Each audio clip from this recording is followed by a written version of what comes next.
hoje eu tenho o grande prazer de trazer a doutora Anne Jaqueline. Ela é uma médica endocrinologista com uma formação muito boa em antroposofia, né? E por alguma razão o destino nos pôs em contato quando ela era ainda mais jovem do que é hoje, e é uma formação muito boa que a Anne tem. Eu posso dizer que ela é um expoente na endocrinologia antroposófica. Ela reside em Aracaju atualmente, né? Mas é presidente da ABMA Nordeste e coordena todos esses cursos que vocês vão ouvir falar, né? No final, nós vamos passar novamente os telefones dos cursos, então vocês fiquem atentos que a gente vai passar novamente. Eu tenho muita coisa para falar da doutora Ana Jaqueline, mas eu não quero tomar o tempo dela, tá? Então, ela vai também ajudar na apresentação que ela mesma vai fazer. Eu sei que ela tem um currículo maravilhoso, uma residência muito bem feita em Belo Horizonte, em endocrinologia. É uma experiência bastante grande já com o tema da antroposofia. E, além de tudo, é uma divulgadora incansável do nosso modo de tratar as pessoas, e é um prazer muito grande recebê-la aqui. E eu sei que vocês vão ter uma noite muito agradável, porque ela é uma pessoa que dá palestra de uma forma muito artística. Além de tudo, é uma grande artista, é musicoterapeuta, formada na escola de musicoterapia, né, cantoterapia. Então é isso, Jaqueline, é com você agora. Muito obrigado. Bom, Paulo, obrigada. Graças a Deus que ele parou de falar, porque eu não sei o que ele ia dizer mais. Já parou por aqui. Então, gente, eu quero agradecer a oportunidade, né, de trazer um tema que eu já estudo há muitos anos, o sistema endócrino. Desde que eu fiz fisiologia, eu fiquei encantada com o funcionamento, né, aquela conversa, aquele diálogo que as glândulas têm em manutenção, guardião dessa harmonia do organismo humano. Então, desde muito jovem, que esse sistema eu me enamoro com ele, né? E quando eu conheci a antroposofia, quando eu terminei minha residência e fiz o título de especialista, eu achei que eu tinha terminado um caminho. E eu senti um grande vazio naquele dia, assim, foi bem doloroso ver que a minha alma ansiava por coisas a mais. E eu vim encontrar isso, né, no caminho antroposófico, e é muito bom poder compartilhar. Então, agradeço muito a doutor Paulo, a Heloísa, que idealizaram essas palestras, a Elo, que juntou todo mundo no grupo, fez todos aqueles flyers. Então, um abraço caloroso nordestino para você, Elo. E, então, é muito bom poder falar numa terça-feira, pós domingo de Páscoa, do sistema endócrino, mas especialmente da glândula tireoide, né? Tem um texto do Goethe que me ajudou muito a entender e não a ter uma informação, e eu quero começar com ele. O sentimento do pensar significa entender. Não o conseguirá quem não sente. Embora seja sempre possível explicar qualquer conexão lógica em termos puramente abstratos, a compreensão real, substancial, sempre pressupõe alguma atividade emocional, uma experiência interior de verdade, e das evidências que toca o âmago do nosso ser. E isto é mais do que pura informação. Então, meu propósito hoje aqui é trazer a beleza do sistema endócrino e a nobreza da tarefa que a glândula tireoide tem nessa época. A Cris, por favor, pode colocar o primeiro slide. Pode passar para o segundo. Tem o verso, né, da Semana Santa, e acho esse verso, ele tem tudo a ver com o trabalho que a gente vai fazer hoje, e com o sistema endócrino, com 7 dias da Semana Santa.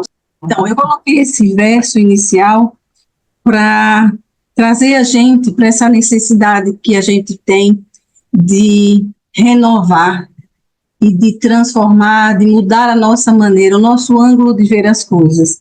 Isso é um exercício difícil, mas que me ajudou muito na compreensão antroposófica do sistema endócrino. Então, renova, renasce em ti mesmo. Multiplica os teus olhos para veres mais. Multiplica os teus braços para semeares tudo. Destrói os olhos que tiverem visto. Cria outros para as visões novas.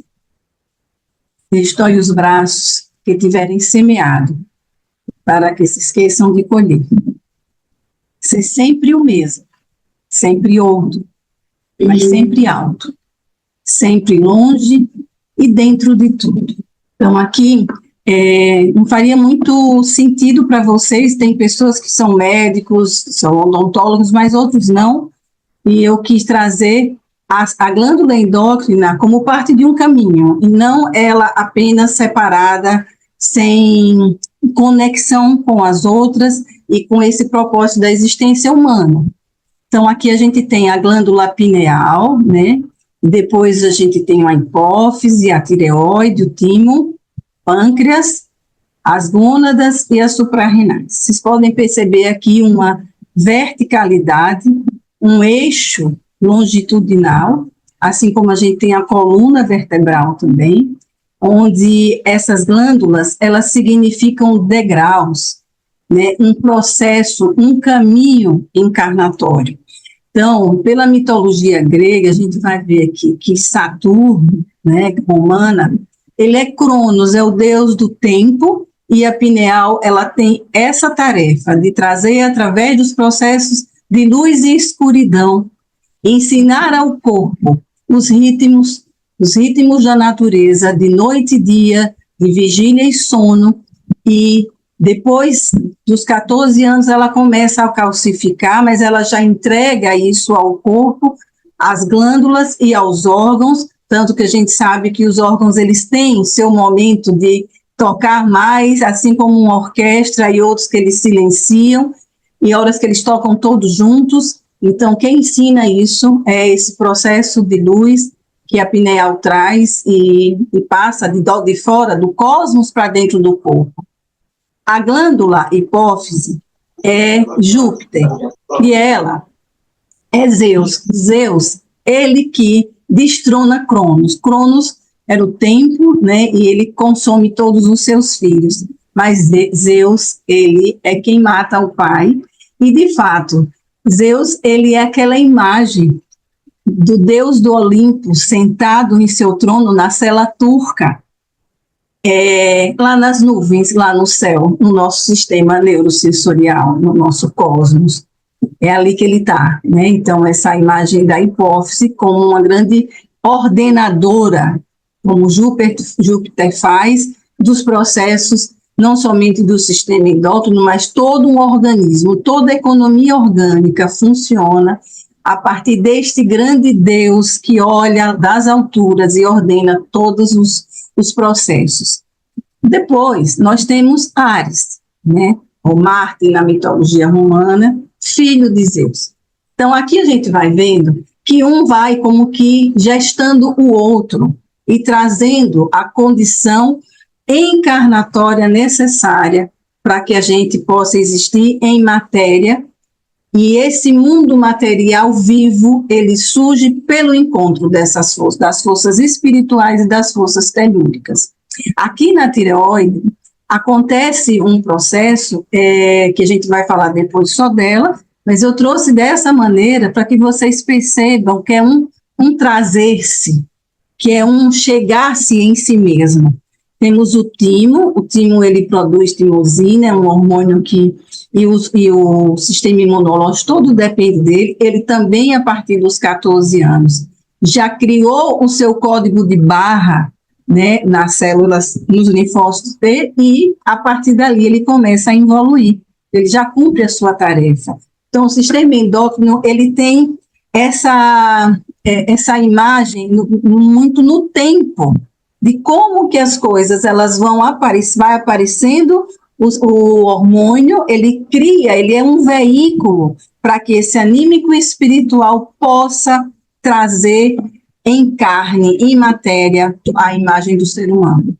Então, aqui no Timo a gente tem essa individuação daquilo que é só nosso e como isso é importante lá no processo nas doenças autoimunes, principalmente quando é necessário que nesse processo encarnatório a organização astral e a organização do eu cheguem ao processo digestivo, principalmente no pâncreas. Então, aqui, quando a gente alcança esse grau encarnatório do pâncreas, o processo digestivo necessário das proteínas, das gorduras, que ele precisa chegar até a morte, isso é uma atividade da organização do eu. E depois que passa para o mundo interno da organização, a organização astral, segue pelo sangue, fígado, depois para o átrio direito, pulmão recebe nova vida, rim recebe novo astral e volta ao fígado, recebe o seu print de ser agora uma proteína individualizada. E as doenças autoimunes, as doenças da tireoide, seja todo o sistema endócrino, ela começa por esse processo de não ter conseguido um grau de encarnação profundo no nosso metabolismo. A gente tem essa diferença aqui do homem e da mulher, né, onde os ovários eles ficam na região da lua e o testículo ele desce realmente para a terra. Até essa região da suprarrenal, nós somos androgínicos. A gente não tem nenhuma diferença glandular. De fato, só aqui na separação dos sexos é que acontece uma diferença, um predomínio de um, não que a gente não tenha testosterona, nós temos, mas há um predomínio de estrógenos, né? Foi muito bom, assim, a gente às vezes não compreende como as coisas acontecem, mas confiar na vida é sempre uma surpresa que a gente, dos presentes que a vida nos dá, né? A primeira palestra o Paulo trouxe a saúde emocional, depois o Michael trouxe a saúde na sexualidade, depois a Elô trouxe os processos respiratórios. E a glândula tireoide, ela está envolvida em todos esses processos. Então, aqui, eu trouxe essa imagem para a gente fazer essa correlação do que existe no cosmos. De fato, há um espelhamento nessa organização humana. No lado externo, as forças zodiacais nos configuram. Então, a gente sabe que nos pés regem os peixes, as panturrilhas, aquário, os joelhos, capricórnio, coxa, sagitário, baixa pelve, a pelve é escorpião, cintura, libra, alto ventre, virgem, coração, leão, caixa torácica, câncer, ombros, gêmeos, pescoço, touro. É a cabeça, Áries. E internamente, isso a gente tem uma configuração, uma forma física que é construída pela atuação dessas forças através da sonoridade das consoantes e dos fonemas consonantais. E internamente, nós temos um fluir através das forças planetárias.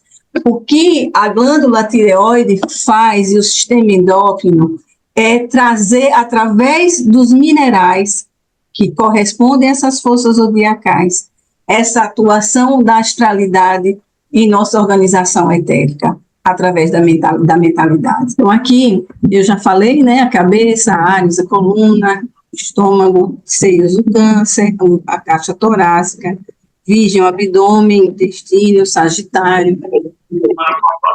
Então, as coxas e as nádegas, braços e ombros gêmeos, coluna dorsal e coração, leão, e a Libra, coluna lombar e rins, escorpião, colo e órgãos genitais, capricórnio, joelhos, aquário, tornozelos e panturrilhas, e as pernas, e o peixes, os pés. O que é que isso vai ter a ver com a gente? O que a gente vai falar? Vocês vão ver daqui a pouquinho.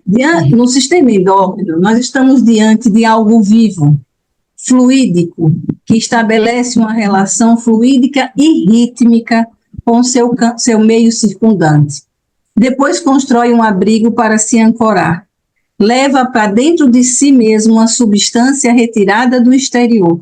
E, em seguida, destrói e reconstrói a mesma, levando ao encontro dela outra substância, produzida no interior, individualiza o resultado desse encontro e incorpora-o como substância própria.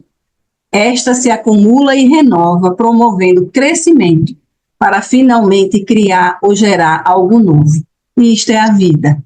Bom, nisso, o sistema endócrino, se a gente olhar, aí tem os 7 processos vitais. E isso é uma tarefa que o sistema endócrino tem. Só que a gente tem a tireoide, né, a anatomia dela, ela tem 2 lobos, e na parte inferior ela está ligada, os 2 lobos estão ligados por um istmo. Esses são folículos, dentro é um coloide, é uma glândula bem etérica. Quem já pôde presenciar uma cirurgia e tocar numa glândula tireoide, né? Ela é toda molinha, toda viva. É um coloide e dentro dele nós temos os hormônios. Por que eu trouxe essa imagem? Principalmente para vocês lembrarem o seguinte: quando a gente está lá na pineal, nós estamos únicos. A pineal, ela produz um único hormônio, a melatonina, totalmente dependente da incidência da luz. Quando nós passamos para a hipófise, nós temos 2 lobos, mas temos um eixo, hipotálamo hipofisário, como se a glândula ainda estivesse ligada a isso que é o espiritual. E agora na tireoide, nós não temos mais isso e nós começamos um processo de separação. Isso nos lembra uma época no desenvolvimento da humanidade, que é a época lemuriana. Naquela época, teve o mundo, a terra, ainda eram as rochas, ainda eram algo viscoso, proteico, molinho, mas escuro. E houve Marte, acontece algo que ele muda ele cai, ele sucumbe numa elíptica e nessa colisão, né, acontece a chuva de meteoro, o ferro cai na terra e tudo endurece, enrijece. Porém, a partir dali, o ser humano, a atmosfera desse ferro, juntamente com o enxofre, aquela atmosfera, aquela densa proteica, ela refina. E assim é possível chegar aos raios do sol. E o mundo, é possível ter o oxigênio e a respiração humana. Nesse momento de mineralização da Terra. Agora a gente vai entender o que a tireoide corresponde a essa época, porque ela faz exatamente isso no nosso organismo. Aqui são as paratireoides, né? Junto com a tireoide, elas ficam ladinho ali, as 4, e o Steiner, naquele livro que ele faz uma palestra para os trabalhadores do Goetheano, ele fala assim, que não há nenhum sentido a nível de organização e de funcionamento do corpo de falar da tireoide sem corresponder à atividade das paratireoides. Então, aqui, né, essa glândula, ela que é formada por essa influência do sistema de Marte, né? Marte, ele atua em nós.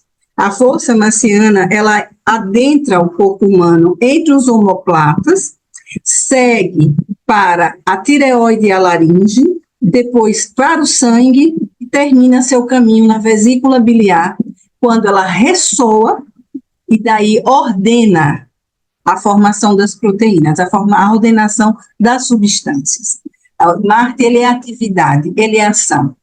Eu ficava me perguntando, mas isso tem a ver com ferro? Ferro foi esse processo lemuriano que aconteceu, onde a partir dali o homem olha para o céu e se ergue, alcança a postura ereta, desenvolve uma respiração pulmonar, né, e a partir daí ele pode falar. Aqui na glândula tireoide, a gente vai ver que a síntese de T3 e T4, que são 3 moléculas de iodo, 4 moléculas de iodo. Uma vez o Dr. Tomás Cruz foi meu chefe no 6º ano lá no Edgar Santos, na Bahia, onde eu fiz meu 6º ano, e o acompanhava, um endocrinologista sergipano que morava lá na Bahia. E ele me disse o seguinte, que coisa doida, uma glândula só para juntar 3 moléculas de iodo e 4 moléculas de iodo. E nenhum órgão outro faz isso no nosso organismo. A tireoide, qualquer coisa que você ponha de iodo, ela vai sugar, aspirar esse iodo todo. O que é que o iodo faz?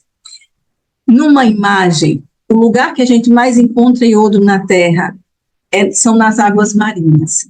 que é que o iodo faz? Ele leva a luz do sol até as profundezas do oceano, para que aconteça a fotossíntese das algas. Assim ele faz também no ser humano. Ele capta a luz e leva para a escuridão, como o nosso metabolismo correspondesse a esse mar. Na primeira imagem, na abertura da aula, eu coloquei um azul e uma luz e alguns seres lá embaixo. É isso que o iodo faz. Ele traz essa luz para dentro da gente. Ele organifica esses hormônios e o que é que isso faz, né? Ele faz a síntese de proteínas, força marciana, e ele faz maturação e desenvolvimento humano, crescimento das células, multiplicação celular, é um metabolismo de calor e de luz. Esse processo de desenvolvimento, a parte mais importante é a maturação física e anímica. Isso é que o iodo nos dá. A calcitonina, que a gente quase nem liga tanto para ela, né, dentro da tireoide, mas ela é totalmente envolvida no nosso metabolismo de cálcio e na formação dos ossos. O iodo, ele aspira essa força zodiacal de peixes, e o peixes, ele rege os nossos pés, mas também o peixes, ele vive nesse mundo anímico que é o mar, esse mundo coletivo, essa alma coletiva, una, que é o mar. E essas almas, elas são como que resgatadas pelo Cristo, através do amor. Quando a gente lê o arquétipo de peixes e dessa luz que entra na escuridão, a gente pode fazer essa correlação da luz do Cristo, essa verticalidade do sistema endócrino, um caminho do Cristo no corpo etéreo. A calcitonina, ela forma osso, né? E o cálcio, ele é muito interessante, porque o cálcio, ele tanto forma o osso, como ele vive no intercâmbio entre osso e sangue.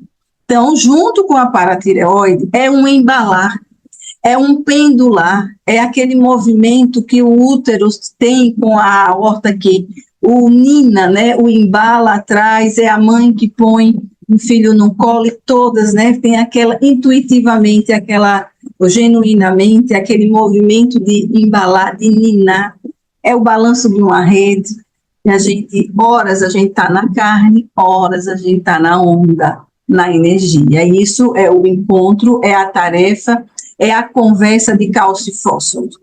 Horas a gente está totalmente encarnado em um osso, e horas esse cálcio ele sai e vai para o sangue. E essa é a tarefa que a paratireoide faz. O fósforo, eu tenho vontade, sempre que eu dou aula disso, eu falo disso, eu tenho vontade de fazer um trabalho. Aos 28 anos, todos deveriam fazer uma densitometria óssea. Por quê? Porque se a gente observar aquele exame da densitometria, a gente deveria começar a entrar em osteopenia lá aos 100 anos. E a gente está entrando aos 30 e poucos, 40 anos. Será que nós formamos o osso necessário, suficiente, o pico de massa óssea que deveríamos formar, alcançamos nosso grau máximo de encarnação, que acontece aos 28 anos? Eu acho que não. Até porque o uso dos refrigerantes e muito fosfato tira esse osso dos dentes, tira esse cálcio dos dentes, tira esse cálcio dos ossos. Então, isso é só um a mais aqui, mas é uma vontade que eu tenho de fazer isso, né? Então, o que a calcitonina faz é trazer esse cálcio e formar um esqueleto interno. E isso é a base, assim como lá na Lemúria, depois da colisão de Marte, ocorreu uma mineralização que é a base da nossa consciência. Pode passar, então, a partir daqui, desse movimento, dessa fisiologia, nós temos um processo encarnatório. Aqui foi feito um trabalho, né? Isso tem a ver com esse desenvolvimento, o anterior, esse desenvolvimento humano, mas também o desenvolvimento de todo o planeta Terra nessa nossa época.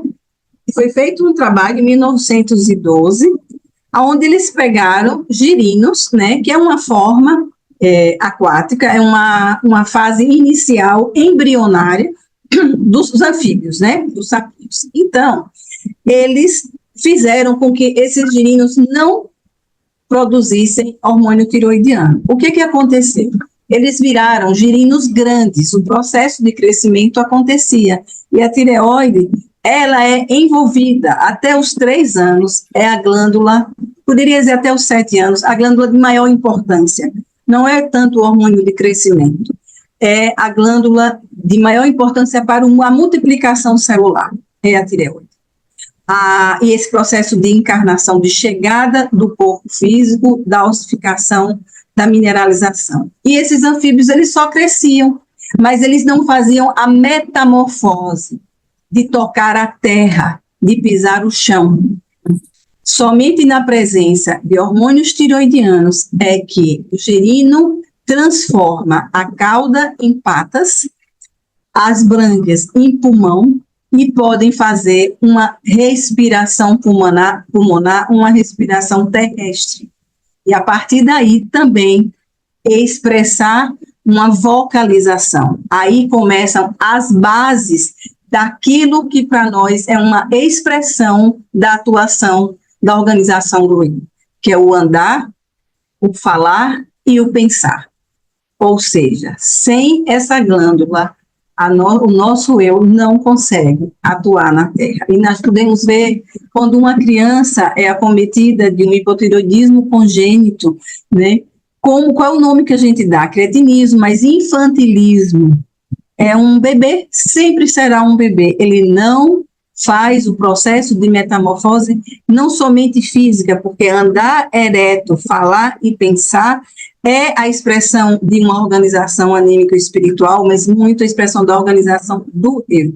Então, não é somente, a gente tem na expressão física a manifestação de algo espiritual. Isso depende totalmente dos hormônios tiroidianos.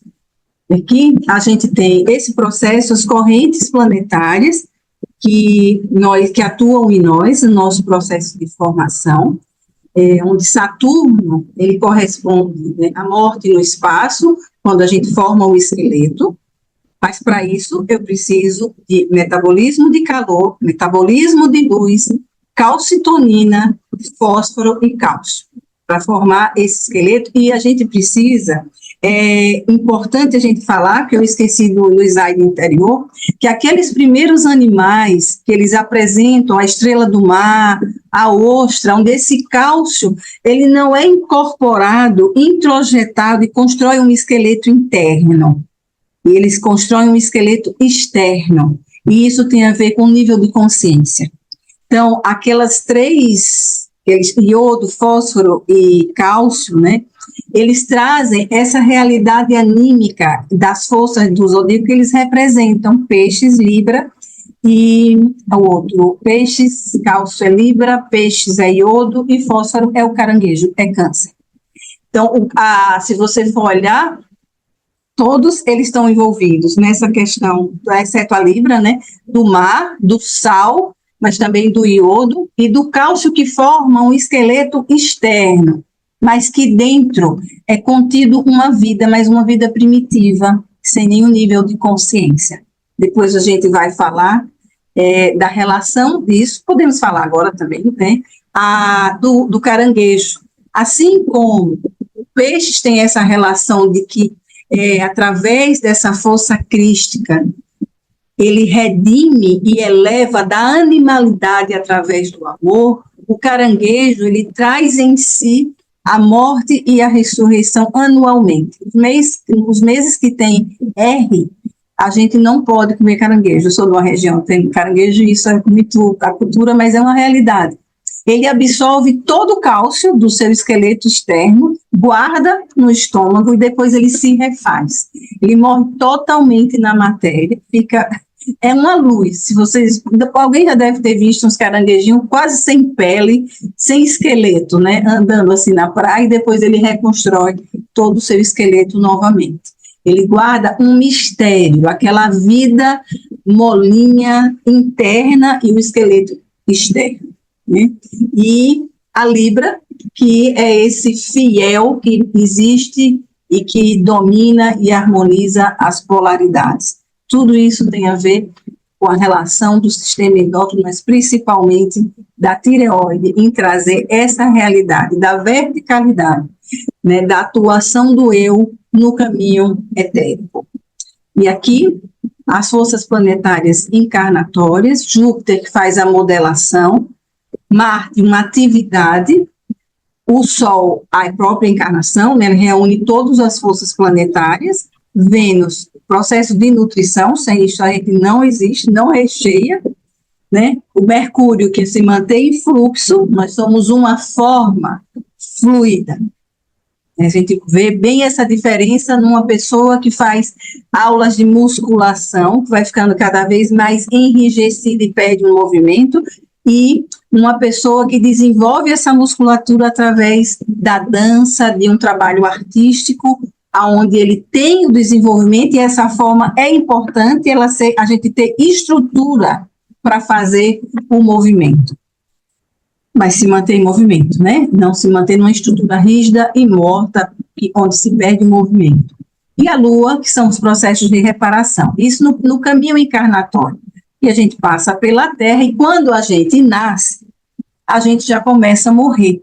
Então, na Terra, quando a gente chega, a gente tem essas duas correntes atuando a todo tempo. A gente vive nesse ponto, que é dormir e acordar, mas que é também de formar osso e desfazer osso.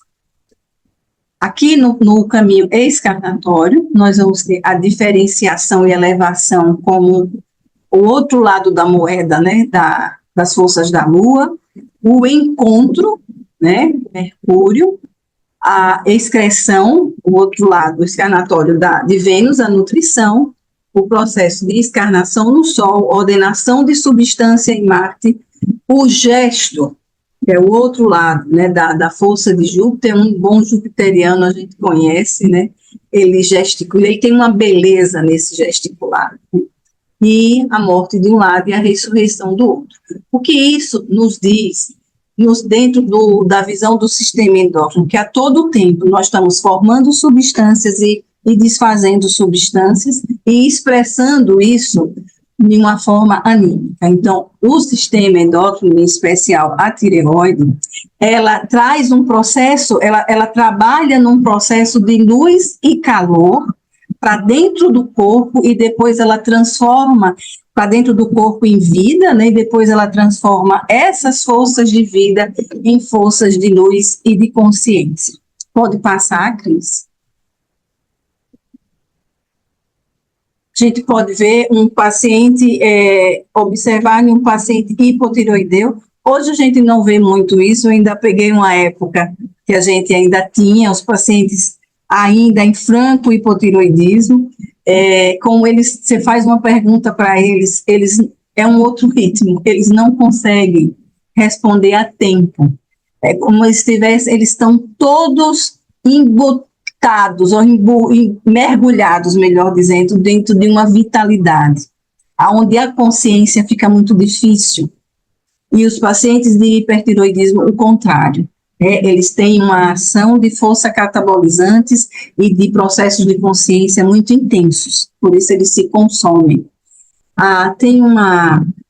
Depois eu vou falar disso. Então, nós viemos das esferas das estrelas e fazemos um caminho pelas esferas dos planetas. A gente é formado pelas forças zodiacais, mas a gente tem essa configuração, mas o nosso caminhar, nosso fluir na vida é pelos planetas. E por uma coisa não está separada da outra. É importante a gente saber que as glândulas endócrinas, em especial a glândula tireoide, ela aspira essa força de peixes, de Libra e de Câncer para dentro do corpo humano. As forças, esse processo anímico, ele entra através desses minerais e passam a existir no corpo. E depois isso é desfeito e liberado essas forças para a consciência, para o pensamento. Quando Michael deu aula de sexualidade, ele fala disso, né? Que a sexualidade ela é tão importante porque são essas forças da vontade que são levadas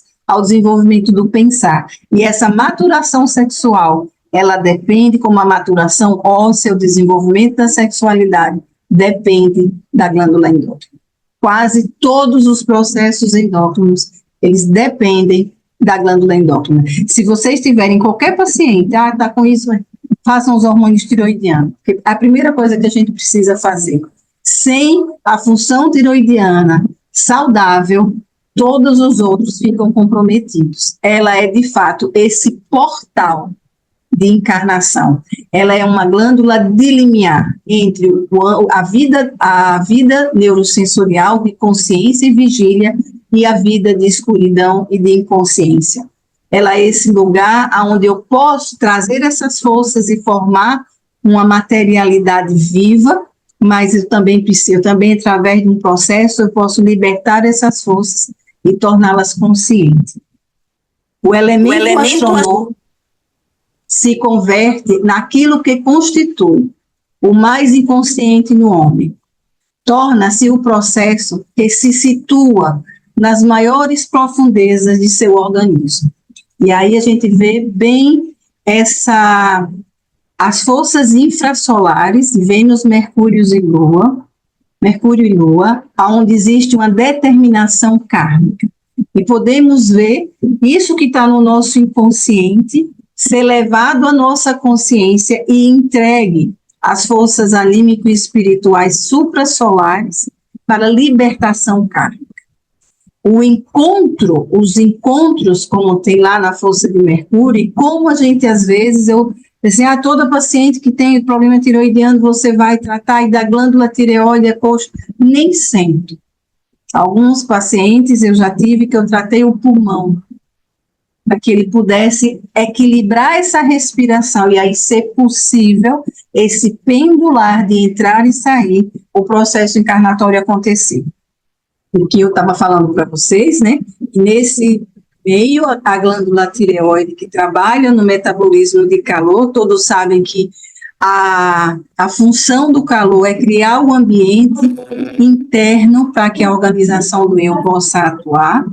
Ela vem, traz essa luz, esse calor e forma osso e traz isso para dentro, é possível a vida, o fígado como representante desse mundo etérico no metabolismo, e, ao mesmo tempo, em outro momento, ela tira dessa vida e faz essa metamorfose de vida em forças de consciência. Como é importante a gente tratar a tireoide. E aí vocês podem perguntar assim, e tem outra forma de tratar que não seja da hormônio tireoidiano? O hormônio tireoidiano sintético, ele cumpre toda a parte física que o hormônio da tireoide faz, até porque ele vai entrar no âmbito da vida.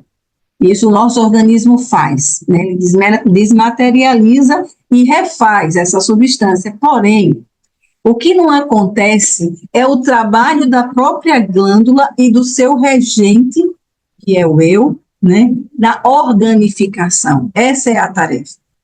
E esse âmbito da vida não é possível com a matéria morta.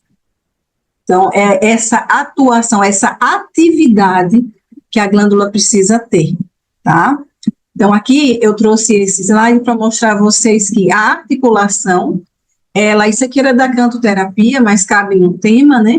A articulação é necessária para a nossa vocalização correta, a organização etérica corresponde à ressonância, à sonoridade, e a respiração. Aqui no âmbito da organização etérica, em comunhão ou associação com a organização astral, quando acontece uma dissociação dessas duas dimensões, aparece o crescimento dos bócios difusos, do bócio nodular, e quando a gente tem uma não atuação da organização do eu, a gente tem as tireoidopatias imunogênicas, mas cabe lembrar, isso acontece por um processo de não encarnação da organização do eu e a organização astral no metabolismo, no desfazer da proteína e no refazer dessa proteína. É lá a questão maior, ok? Então, aqui eu trouxe essa imagem, né, da biografia, todos conhecem, está na internet, mas eu trouxe para mostrar a vocês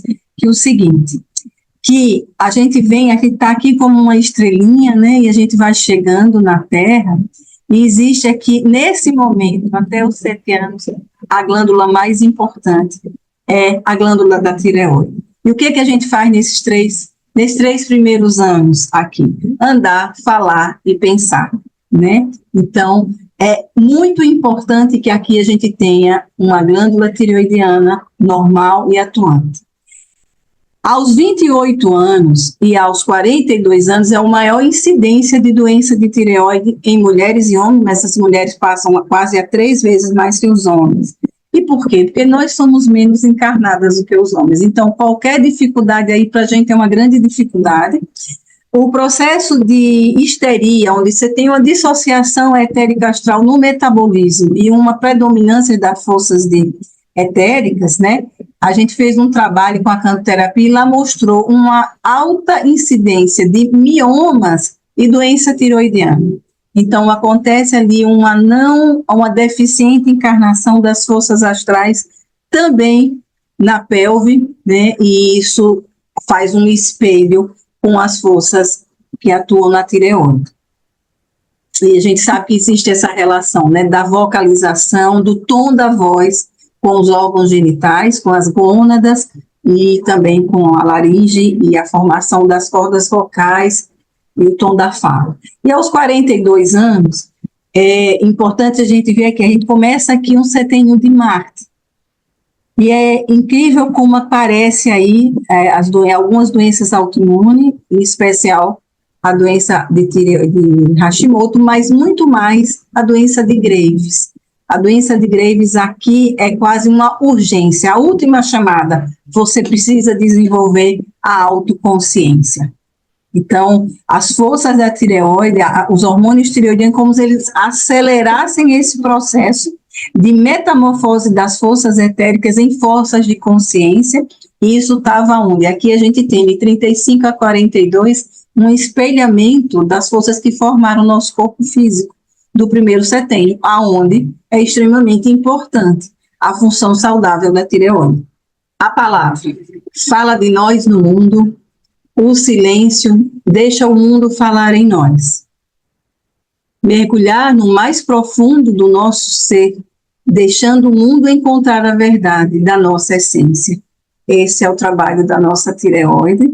E eu queria, em uma frase, assim, como eu observo, tenho muito carinho pelos pacientes hipotiroideiros, né? Eles têm uma dificuldade, eles vivem num mar de vida, com muito pouca consciência, mas são pessoas que não falam do que o coração deles gostaria.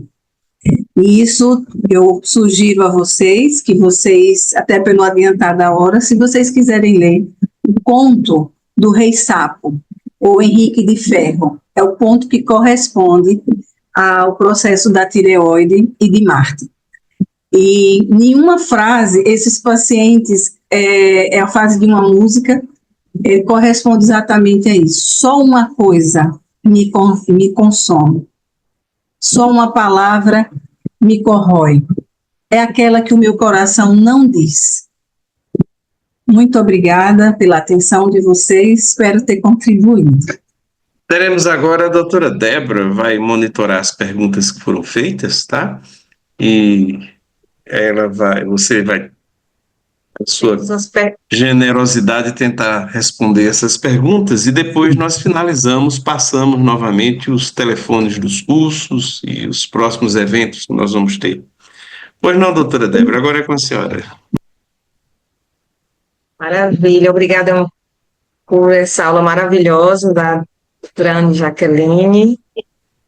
Temos uma pergunta da Ana. Na medicina convencional, ainda não existe cura para os distúrbios da tireoide, como o hipotiroidismo ou hipertiroidismo. Apenas tratamentos com medicamentos de uso contínuo. Já na abordagem antroposófica, como é conduzido o tratamento? Foi Ana que fez? É Ana, né? Foi a Ana. A Ana. Natureza. Então, Ana, veja, não tem uma receita pronta. De fato, cada paciente, ele chega num grau de comprometimento nesse caminho encarnatório. Às vezes, eu trato um paciente que tem hipotireoidismo, a gente vai dar a glândula tireoide adequada como uma imagem etérica para que esse corpo possa imitar esse arquétipo primordial e poder refazer-se etericamente, poder nos dar os remédios e tudo bem, mas não é somente isso que importa. Por que essa paciente não organifica esses hormônios? Que dissociação foi essa? Por que isso aconteceu? O que é que eu observo? Que quando você tem só uma disfunção, é só a nível de vida que aconteça ali, é mais tranquilo da gente tratar, a gente vai dar a glândula tireoide. Quando você tem um bócio, você tem a imagem do colchicum, que é uma planta que faz um tubérculo de vida no neurosensorial, lá na raiz da planta, e isso não vai para o metabolismo, e a gente inverter isso é exatamente o que acontece com um paciente que tem bócio atóxico, né? Ele tem aquela quantidade, aquele volume de vida, de metabolismo, mas que não vai lá para o polo metabólico, quando deveria seguir. O colchicum é essa imagem. É interessante a gente ver no colchicum a cor da flor do colchicum. É muito parecida com a cor da flor do acônito. E essa cor, que é um roxinho de Semana Santa, de um mau presságio, assim, né? É uma cor que às vezes as pessoas têm, uma cor de limiar.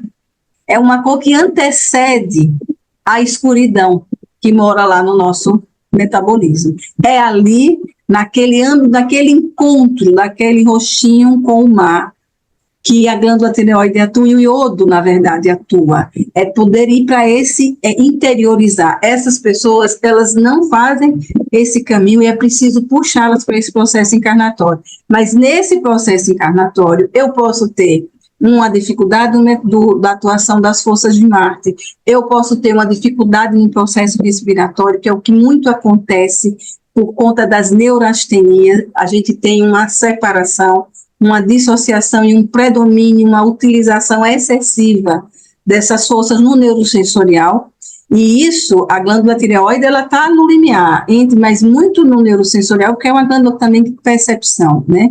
Ela pode causar aqueles nódulos e aqueles cistos. O que é aquilo? A força de contração cósmica que atua na cabeça, ela está atuando ali na tireoide, ela não solta. Então, eu não tenho aquele contrair e aquele expandir saudável, que é o processo respiratório que nos dá. Então, não tem como lhe dizer assim, é isso que eu dou para um paciente com hipotireoidismo, com hipertireoidismo, porque depende desse paciente e do processo que ele está vivendo. O hipertireoideu é uma doença de Graves, é uma doença grave, né, que a gente pode ter risco realmente de vida, e o que geralmente a gente é suprimir essa glândula, né? Então, a gente dá glândula tireoide em D60, mas tem que fazer um processo de autodesenvolvimento junto. Trabalhar a biografia desse paciente é fundamental. Não posso dizer a você, é isso ou é aquilo. É impossível pela variedade, a diversidade de pacientes que trazem esse problema, e hoje cada vez mais, até porque nossa cultura, ela é neurastênica, ela tem predomínio mesmo do neurosensorial, essas doenças estão acontecendo cada vez mais, porque nós não estamos alcançando nossa encarnação lá no polo metabólico. Pode falar, pode ter mais, Débora? Alguém perguntou o conto que eu vi aqui, sobre o que conto. É o Rei Sapo. O Rei Sapo ou Henrique de Ferro. Temos aqui também, Anne, assim, muitas mensagens sobre a aula, de agradecimento, e aí o Giuseppe pergunta, tenho hipotireoidismo e tratava com esponja tosta, mais glândula tireoide, porém a resposta foi muito lenta. Atualmente tomo 50 de tiroxina sódica, tenho 3 nódulos e estou no caminho certo? Veja, é José, né, José? Esse tratamento com a esponja tosta, ele é antes de Cristo. Há muitos anos se fazia isso, a China já fazia, eles davam, na Grécia eles davam sopa de tireoide de carneiro e fazem essa queimação a queima, né, de algas marinhas e de esponja e dão para esses pacientes. É lento mesmo, tá? É lento porque ninguém traz alguém puxando, a gente traz alguém embalando, trazendo, com muito cuidado mesmo. O processo encarnatório ele não acontece assim, ele leva 21 anos, né, para o nosso eu chegar aqui. Então, não é dessa maneira, é lento. Agora, o que é mais lento no processo de tratamento, assim, mais comum são as doenças autoimunes, né, a tireoidite Hashimoto. O que é mais lento é a queda dos anticorpos, mas tratar o processo digestivo desse paciente para que essa proteína ela possa ser totalmente desvitalizada, não chega quase a morte, e ser de novo revitalizada, reastralizada, e tomar o print como individual, esse processo sim precisa ser tratado nas doenças autoimunes da tireoide. Eu acredito que qualquer doença autoimune, mas na da tireoide, eu tenho experiência que isso funciona. E o calioaceto composto também é um medicamento que ajuda, mas não vou dizer a vocês que é isso ou é aquilo, porque o caminho encarnatório, de fato, de cada um é muito individual.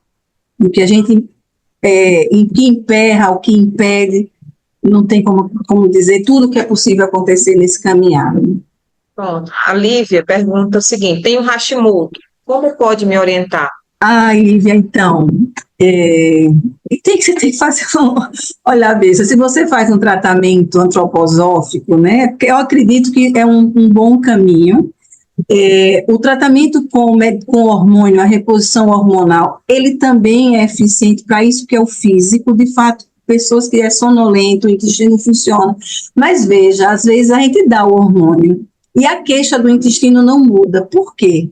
Porque as forças astrais, anímico e espiritual, elas não chegaram lá no polo do metabolismo. Você só tem o hormônio lá, mas um hormônio físico, um hormônio que é morto, né? Ele não tá, ele é um hormônio que não tem essa tarefa que é feita pelo anímico espiritual.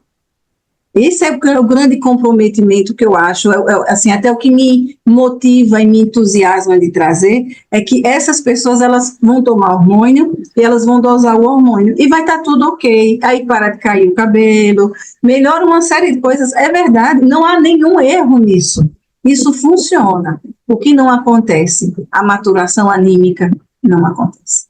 O desenvolvimento dentro da biografia, os passos que a gente precisa estar de autodesenvolvimento, de autoconsciência, isso não acontece. Então, o tratamento, ele não é só dar medicação, é a gente fazer mediações para que essa pessoa possa se desenvolver e encontrar o tempo cronológico, sexual, emocional, mental com o tempo da biografia. Isso é um trabalho imenso, não se faz isso em uma consulta, nem em um ano de consulta, é um tratamento. Pronto, aqui tem algumas outras perguntas, né, mas... Não, pode perguntar, de boa. E aí, vamos continuar? Certo. A Gabriela, o que você poderia dizer sobre diabetes tipo 1 com a visão da antroposofia? Teria indicação de leitura sobre o assunto? O diabetes tipo 1, o que você tem ali é uma doença kármica, assim o Steiner coloca. O pâncreas, ele é formado, né, e regido pelas forças de Mercúrio, e o que acontece que eu percebo nos atendimentos, né, tantos anos já, é que existe uma vontade, desejos, muito acima do juízo. Para ser bem curta, porque a gente tem adiantado a hora também, né? Tem outras pessoas que vão perguntar, mas os pacientes diabéticos tipo 1, eles são pessoas com muita dificuldade de dominar a sua astralidade. Então, eu acho que a doença, ela traz como uma oportunidade de desenvolvimento da obediência e da disciplina. A base do tratamento são essas duas palavras, a busca do tratamento são essas duas palavras.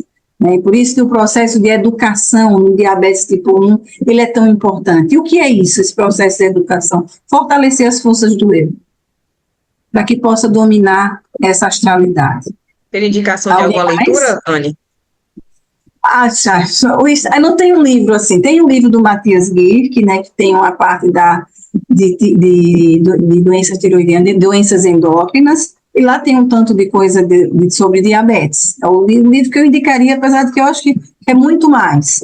Mas o Stein, ele fala uma coisa em ciência oculta, uma outra coisa nessa palestra dos trabalhadores, aí é uma coisa aqui, outra ali, que a gente vai lendo e vai juntando, né? Mas não tem uma coisa, isso assim, o que eu estou passando é muito da minha experiência, porque esses pacientes melhoram é quando eles aceitam, e a aceitação é uma qualidade anímica importante, né? A resiliência, a condição que se tem nessa existência, e isso passa por um autodesenvolvimento de obediência e disciplina, o que lhe é possível. Pronto. Agora, o tipo 2 não, o tipo 2 é outro processo. Pode falar, Débora. A Samira Jacob pergunta: gostaria de entender como seria para os pacientes que removem a glândula. Consequentemente, dificultaria a chegada do eu? Os nódulos seriam marcas dessa dificuldade de encarnar também? Sim, vocês viram ali que naquele slide que tem os nódulos, os bócios, né? Hoje até o câncer de tireoide já existem algumas coisas que podem ser feitas sem retirada da glândula, mais modernas, caríssimas, mas ainda já é possível. Mas uma vez que se retire a glândula, nós não temos órgão para organificar nada. Então, a gente dá hormônio sintético e é isso que a gente precisa dar. Agora, isso não impede que tenhamos mediações para o processo encarnatório, o processo de autodesenvolvimento, o desenvolvimento anímico e espiritual desses pacientes. Isso não impede, claro, que uma vez que a gente tenha um corpo para nos ajudar nessa tarefa, por isso que a gente tem um corpo, né? E às vezes a gente tira uma glândula, mas isso não é impossível, vai ter um esforço maior, mas é possível sim fazer. A Ania Aline, ela está perguntando sobre atendimento online, né? E na realidade, eu acho que você já comentou sobre a questão do contato pelo celular, não é isso que a gente vai passar logo mais? Eu faço atendimento online, mas eu faço atendimento online com uma condição. Eu tenho que ver essa pessoa no mínimo uma vez no ano. Assim, eu vou no lugar, eu dou um jeito de ir, eu olho, eu preciso desse contato, que é bem diferente quando a gente encontra, né? Mas podemos começar assim, eu faço alguns atendimentos sim online. Mais alguma coisa? Tudo bem? Pronto, a Shirley fala o seguinte sobre a questão da retirada da glândula por CA, né? No caso, você já comentou sobre a retirada, não é isso? Isso. Pronto. Tem uma coisa que é interessante falar, que assim, a glândula da tireoide, ela começa embriologicamente a ser formada na 5ª semana, o coração na 4ª e a língua na terceira para a 4ª. Eles 3 andam muito juntos. Então, tem uma relação aí, né, entre o que eu penso precisa ter coerência com o que eu sinto e com o que eu faço. E ela é esse portal que consegue fazer essa ponte entre esses 2 âmbitos do meu pensar e do meu sentir. Né? Só uma palavra me devora, que o meu coração não diz, e tem a ver o coração e a língua, né? Tem essa relação, e a tireoide. O Luiz Aragon, ele refere que tem observado muitos pacientes com antitireoglobulina e anti-TPO muito elevadas, mas com T3 e T4 normais. Como pensar e tratar estas situações? Então, é parte desse processo que não acontece da encarnação das forças astrais da organização do eu no polo do metabolismo para fazer a digestão da proteína devidamente. Então, essa proteína, ela fica com forças etéricas e astrais estranhas, externas, e o corpo reconhece isso como não self. Começa o processo da doença, né? A tireoide, o metabolismo de calor, e ela é responsável pela digestão das proteínas, ela é responsável pelo metabolismo e síntese das proteínas. Então, todo o processo metabólico depende do calor, e é ela quem faz isso. Então, a doença já começou. É preciso fazer que esse paciente, ele traga essas forças até o polo metabólico. Mas aí tá fácil de tratar, aí no comecinho ainda tá muito bom. A Bia, ela refere que, assim, como tratar o hipotireoidismo dentro da abordagem apresentada. Ela disse que ficou um pouco na dúvida, não conseguiu captar. Ela tem hipotireoidismo, e nódulos, reponho com levotiroxina. Como poderia fazer para ajudar a minha tireoide? Talvez. A gente tem que ajudar você. A tireoide, ela faz uma tarefa, né? Mas tem que ver como está você dentro desse processo. Por que você adoeceu? Por isso que é difícil a gente dizer assim, eu vou fazer isso, vou fazer aquilo. Depende muito do paciente, do que você está me trazendo, aonde está o impedimento, aonde está a dissociação dentro dos 4 membros constituintes. Qual é a questão ali? E por que isso está acontecendo? Então, é uma diversidade imensa e a partir disso é que eu vou encontrar o correspondente da natureza para tratar. Não tem como eu falar, você é problema de hipotireoidismo, eu vou dar isso, não. Porque o hipotireoidismo, ou o hiper, ou o bócio, a diversidade de causas é imensa, porque elas são muito particulares e muito biográficas também. Então, não dá para eu te falar, é desse jeito. Tudo isso envolve o tratamento. Sandra, ela já fala um pouco também sobre hipotireoidismo e fala que tem muitos membros da família, né, com esse mesmo problema. E aí, se o hipotireoidismo tem a ver com a hiperprolactinemia. O que está acontecendo, assim, o hipotireoidismo, você pode ter hiperprolactinemia, por quê? Os lactotróficos, quando você tem um hipotireoidismo, você aumenta a produção de TSH, ou seja, você estimula uma glândula dentro do neurosensorial, mas é a glândula metabólica mais alta que tem. Quando você estimula, você cria uma situação para que haja um estímulo na tireoide a produzir os hormônios, você também estimula os lactotróficos. Então, você tem o hipotireoidismo, pode levar à hiperprolactinemia, por receptores nos lactotróficos de TSH, tá? Mas aí é endócrino, né? Então, tem toda uma conversa de todos aí, né? Mas pode sim acontecer, de ser assim, e você tendo a hiperprolactinemia, você pode ter uma dificuldade ovulatória, porque a prolactina alta inibe os hormônios sexuais. Então, aí já vai. Tem horas que a gente não sabe nem onde começou, de tanta conversa que tem. Quando foi a fofoca? Onde começou a fofoca? São várias camadas, né? Então, a Luciana fala, tratar o processo digestivo seria tratar o pâncreas? Também. Mas pode ser o pâncreas, pode ser o fígado, pode ser o estômago, aí vai depender. Mas o pâncreas entra e o enxofre entra, o cobre entra, o processo de calor, ali tem que ver por que não está conseguindo fazer essa digestão. Mas com certeza o pâncreas também. Então, para encerrar, a Sayonara, ela coloca uma mensagem, sou uma das primeiras pacientes da doutora Jaqueline, na abordagem de antroposofia até hoje, e ela conseguiu reverter o meu processo de hipotireoidismo. Fica o meu testemunho em gratidão. Muito obrigada, pelos importantes esclarecimentos de hoje. E a gente finaliza as perguntas. Muito obrigada, Sandra. Muito bem, então agradecer essa grande disponibilidade da Jaqueline, né, em trazer temas tão interessantes, né, para a gente, e realmente é muito excitante, né, ela tem uma maneira de trazer o tema de forma que nos acalora e nos levanta muitas questões. Como eu disse a vocês, ela é uma pessoa dentro da antroposofia na área de endócrino que é referência, né, então eu quero agradecer profundamente pelo tempo dela, eu sei o tanto que ela é ocupada, né? Agradecer a presença de todos vocês e falar para vocês um pouquinho sobre os nossos novos encontros, quando é que vão ser, né? Porque algumas pessoas chegaram depois, então nós vamos ter no dia 6 de maio, com o Dr. Derblay Seben, o significado do sono em nossos dias, por que dormimos. No dia 20 de maio, o Dr. Cláudio Teles, psiquiatra, vai falar sobre saúde mental e a ampliação dessa abordagem pela antroposofia. No dia 3 de junho, a doutora Maristela Rezende vai falar sobre homeopatia e antroposofia, o que elas têm em comum.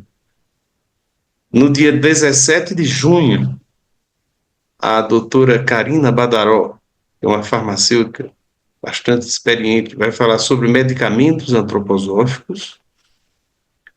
No dia 15/7, eu venho novamente com um tema sobre a saúde feminina e como que a mulher pode evoluir e mudar no mundo atual com as exigências que estão sobre ela, né? Mas sem enfermar-se. E, por fim, a gente fecha com o tema da febre, sobre uma visão da antroposofia, com a doutora Esther Lima, no dia 18, no dia 12/8. E nós vamos passar agora pausadamente os contatos, né? Esse é o contato da doutora Anne Jaqueline de Aracaju. Então, quem necessita copiar, tira uma foto, depois copia, né? E também o contato para o curso básico que está havendo em Aracaju, ok? Então, 079-981-310024. Vamos para o próximo. Aqui o contato de Fortaleza, curso básico de Fortaleza. 85-8703-1369 ou 9292-5656. Então, são os contatos para o curso básico que vai ter o seu segundo módulo agora, nesse fim de semana próximo. Tá? Vamos agora para Salvador. Salvador, nós vamos ter daqui a um tempo o segundo módulo. O contato é o 71-98128-5899. Então, também pode ser o contato da doutora Anne Jaqueline, ela também coordena o curso em Salvador. Se vocês quiserem, às vezes esse telefone não está atendendo, porque a pessoa que é responsável lá está com determinadas situações de pouco tempo, tá? Vamos para o próximo. Aqui o telefone para quem quer o curso online de João Pessoa, é o telefone aí 084-996-430446, tá? Então, esse é para o curso de João Pessoa. Em Goiânia, o contato para o curso de Goiânia, esse aqui é do Rio de Janeiro. Contato para o Rio de Janeiro é 21 98555-6329, iniciou em julho, e vai iniciar em julho de 2025, e aí está toda a programação, tá? E aqui o de Goiânia também, que inicia em agosto, 62-985-61-3309. Então, ficam esses telefones a serviço de vocês.